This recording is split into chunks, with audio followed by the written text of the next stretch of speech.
अरे तू बात माना ना, उसे को लेकिन से ना बतियावल जाला। काहे काहे कहतला 50 को लेकिन से लेकन से बतियाले, रात भर व्हाट्सएप पर चैटिंग करेले।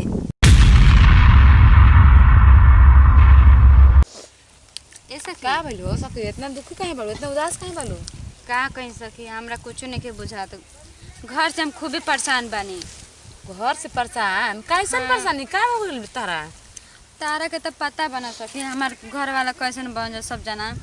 का कहना जा, कुछ बोलना जा का तारा के? ऐसन ऐसन कपड़ा पहन तो बोलियन जा ना, बतलाव। बात वो बात नहीं के सखी, कपड़े खातिर कबो ना बोले ली जा। और जाने हमार शादी कराए के चाहताड़ी। आई हो दा। तू ही बता, हमार अभी उम्र बात शादी उदी करे के ना हो ना, तहार तो उम्र अभी खेले खाए के बाटे। के तारा कहत अभी शादी करके न करिए शादी। देखो ना सखी, कैसे समझाई घर के फैमिली के पूरा। कौन जाने जिद डले बन जा, शादी करे के बात करे के बाद लइको देख ले बन जा। है अभी मत शादी करी, अभी का करबू शादी करके? झूठो का शादी करबू तो बर्बादी हो जाए, जैसे हमार बात देखला। तहार हस्बैंड फिर भी ठीक बा ना, कितना माने जाना। अब हर के एक जैसे इंसान ना मिले ना। तू ही बता, हमरा डर लगला शादी के नाम से। उम्र पर निकलेला, अभी तो तार खेले खाए के एंजॉय मस्ती करे के टाइम बाटे। अभी शादी करबू न करिए शादी, हम तो ये कह ना सखी, हम ना करम शादी। अगर शादी करिए ना तो हम मर में तो भाग जाई ना। यार भागल ना जाला, पागल तू कह दे कि मम्मी पापा अभी शादी मत कर, हमरा खुदे ना करिए जा।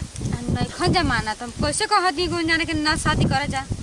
हाँ इतना उदास काहे बैठल बड़ू? पागल नहीं है मतलब, कह दे कि शादी ना करबू, काहे के जबरदस्ती क्यों शादी कर दही? ये तो सही बात कहता लू, मना कर देता नहीं। एक ही तो हमार दोस्त बाटे, वो ख्याल कितना प्यार से ख्याल रखेला हमार। तार दोस्त? कौन दोस्त हो? अरे सखी, हमके ना पार्टी में मिलल रहल हूँ। मतलब छोटी को बाटे। छोटी उ लड़का तार दोस्त बन जाता। देखो सखी, लाइफ में तो खूब बड़ लेके आइले सन गइले सन, ठीक है। जौन मजा छोटका में बा ना, तो मजा बड़का में तंचियो नहीं खे। इतना बात करतलू सखी। सही बात कहते सखी, इतना बढ़िया है ना, इतना बढ़िया कि पूछो मत, ओकरा के देखते ही दिल आ जाला। इतना मजा बढ़िया, इतना बढ़िया बाटे। तन से बोला बगीचा में तनी हम रुको, फोन करता नहीं।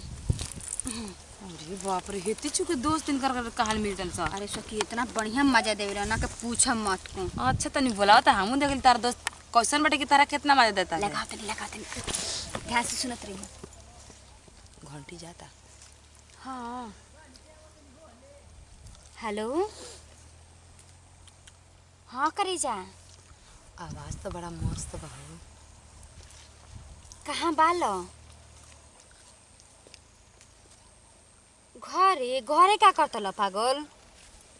बोला हो कह सखी कदर देखी के। हाँ वो सखी आई हमारा संगे आयल बन जगे, जहाँ साग नहीं खेर नदिया कहे उजगे आयल बनी। हाँ जान आवा ना तू, हमरा के तारा से मिले के मन करता, बहुते मन उदास बाटे। नहीं बता मर जाए माँ। अरे काहे के मर जाबो, खाली बुलाओ ना भेंट करे खातिर। हम ना करे जाए जी के भेंट करे के, तारा से मिलल चाहते। तू हमरा से मिल जाबो ना तो हमारे दिल के शांति मिली। अमृतिया वाला बगीचा में? अमृतिया वाला बगीचा में आई है। जल्दी बोलावा। तार माई ना दिहन, कोनो बहाना मार के आओ ना जान। कैसन तार यार बाहू प्यार अच्छा, करला ठीक त बा, माई आवा। से दे रहता।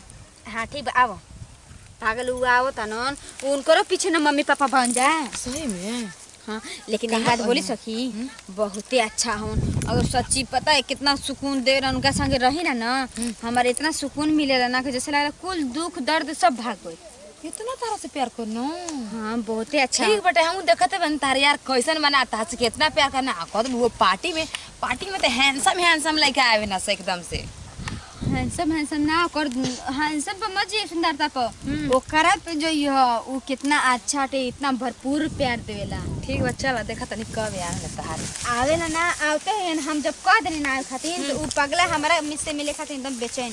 अच्छा ठीक बच्चे यार, चल देखा तनी कब ले आए तार जान।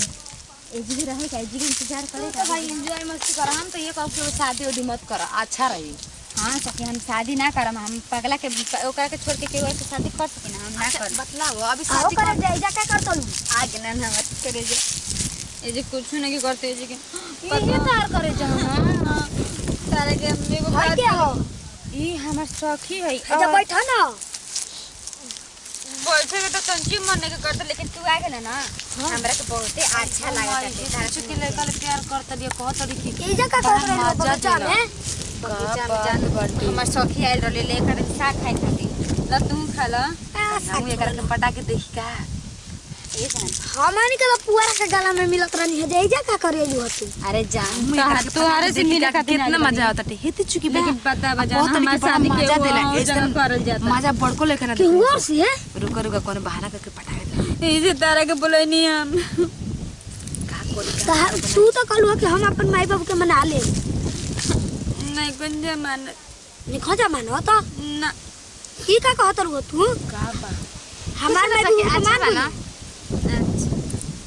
ए हई सखी मिलाइन करे से का बहाना बनाई कुछ बहाना सबके से काम बना होने ले जाए आ कुछ बोलब देखो तनी कि कितना मजा आता कह दड़ी बड़ी मजा आता टे ना कोनो बहाना निकालते न रुको कहतनी कि सखी रुको तार से प्यार करे ना एगो हमके इनसे सवाल करे के बा अभी पूछत बोला ना जान तू काहे को कुछ बोला था तू कहां चल गई अरे हेने रानी हेनी हां अच्छा ऐसा की हां बोला तारा से बहुत प्यार करना ना हां पगला हमरा खातिर कुछ करे खातिर तैयार बा अच्छा हम इनकर से कोनो सवाल पूछ सकी ना का हां काहे ना पूछा बतला दे बना हां तो तारा सके तारा लवर के सामने पूछे के नहीं के होने दिया जाके पूछा मंजूर होने कौन सा ऐसे सवाल बाटे कि जो तू हमरा सामने ना पूछ कैसन तार सही वाली हो ई जना पूछ सकेली का चलो होने तब बता पता ना जा अरे दुकान चल चल डर के तार के पटाइम ना हम शादी चल। शुदा हई ठीक बा आवे हन्या बढ़िया से पूछे सखी ठीक बा ऐसन कौन बात पर पूछे के ज्यादा कौन बात नहीं कि सखी पे हमरा पूरा भरोसा बा हमरा के कबो धोखा ना दी हैं वो तो असली लाइसेंसी बाड़ी वो का केहू और के पटाई हैं देखो तनी कब तक सही हैं जवन जानी ए जी हेनिया कहां हो सुन ना ये बैठा ना का इतना सुखर ठंडा ठंडा हवा बदल इस तरह के लिए ये सच्ची में तू कितना सुंदर लगत एकदम पूछा मत एकदम स्मार्ट बाड़ा तू तो ई तो हम हइया हई तय हरिया का करेली हो तारा के हौवे लेके खुदा मर 76 लेके कम से कम 50 गो लेकर ले बतियावेले ओका से तू ए प्यार देखा करता ऐसन मत बोला हम सच्ची कहतन तार जिंदगी नरक बना के रख दियो ओकरा से मत बतियाव तू नरक ना बनाई रोज हमारा के ना रोज मिले ले अरे तू बात माना ना ओसे को लेके से ना बतियावल जाला काहे काहे कहतला 50 गो लेकिन से लेकन से बतियाले रात भर व्हाट्सएप पर चैटिंग करेले 50 गो लेकन से ओकर से का तू प्यार कइले बड़ा देखा जान तला कैसन लगी से प्यार कइले जेकरा खातिर दिल खाली तोहरे खातिर धड़कू तो 50 गो लेकन में बंटवारा ना। कर दिया हमार ना वो हमार लवर है उनकरा के ऐसन मत बोला वो हमार सपनवा में ना दिनों रात उहे लौकेली खाली अरे बाप सच्ची में हाँ इतना तो प्यार करला हाँ वो हमार जिंदगी नरक ना बनी स्वर्ग बना दी अरे बाप रे अभी ओकरा बारे में तू जानत का बड़ा हां हमरा से पूछा हेती चुकी से हेतना बड़ ओकरा संग भइल बानी होती चुकी से ओकरा ले ओकरा बड़ संग रहत रही ना हाँ। ऐसे हमर माई बाबू जल्दी बियाह करते ना कि ओकर संग रहब त तू बिगड़ जीबी अच्छा आ उ तना बिगड़लै सुन ना का ओकरा चक्कर में वाला हमरा से तू प्यार कर लेना कहरा से और का इतना बढ़िया मैंने तारा के चॉकलेट ले आयु खाए खातिर तारा के जहाँ कहबो वहाँ मॉल में घुमाई मार्केट में घुमाई उ कतई ना घुमावेल तारा के लेकिन उनकरा के पता ना चले के चाहिए अरे हमार करेजा एकदम ना पता चली काहे चिंता ले बड़ा न तो उनकरा के पता चली तो उ जीते जी मर जाई खड़ा होकर जीते जी हमार काल तारा से दिखावटी कर ले बहुत लेकन के चाहे ले ऐसे झूठ बोल बोल के लेकिन उनके पता ना चले के चाहिए एकदम ना पता चली हमसे प्यार करबा ना हाँ ठीक बच्चा ना चल